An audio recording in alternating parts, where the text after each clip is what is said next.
Richard was a successful entrepreneur in the upper Midwest of the United States. He broke away from a family business, started his own business. Smart guy.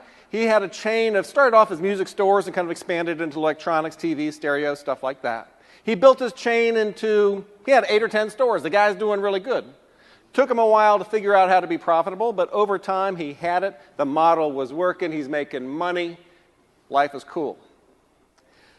Change came along and turned this guy's world upside down, not unlike what you guys are experiencing now.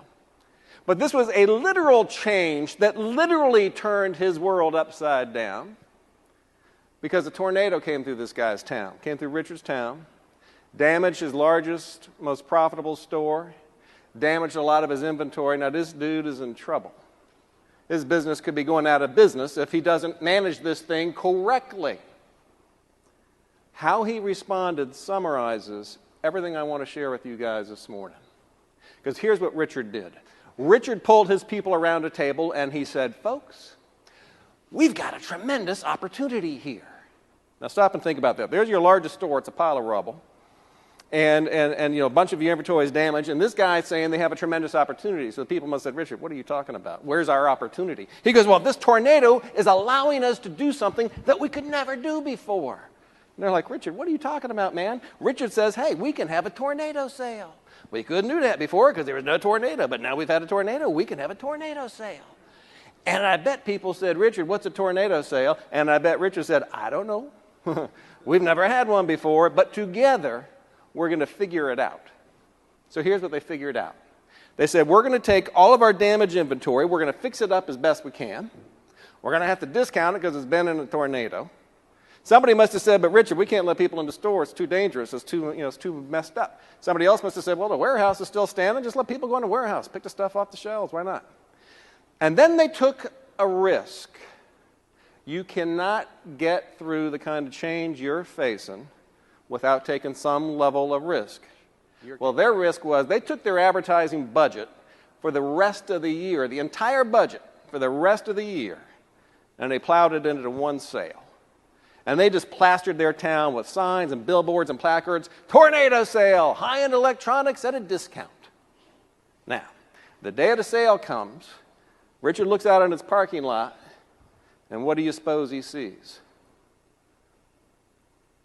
This is my question I use to sort of gauge the mindset of my audience. Because I usually get one of two responses. Either a long line of cars, which I go, good. Or then my cynics, I get another tornado. Happily, it was a long line of cars. Turned out to be the most successful sale in the history of the company.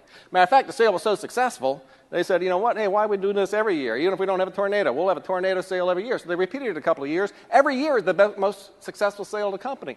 Richard's not a dummy. He said, you know what? Just because the way we've been doing business up till now has worked, doesn't mean there's not a better way.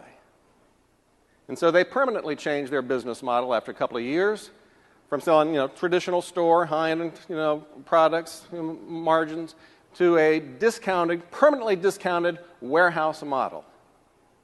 They had 8 or 10 stores. The chain is still around today. The chain today has well over 1,300 stores, 8 to 10 to 1,300, not bad growth, all over the globe. And the name of the chain is Best Buy. You could say that Best Buy got its start because of this tornado.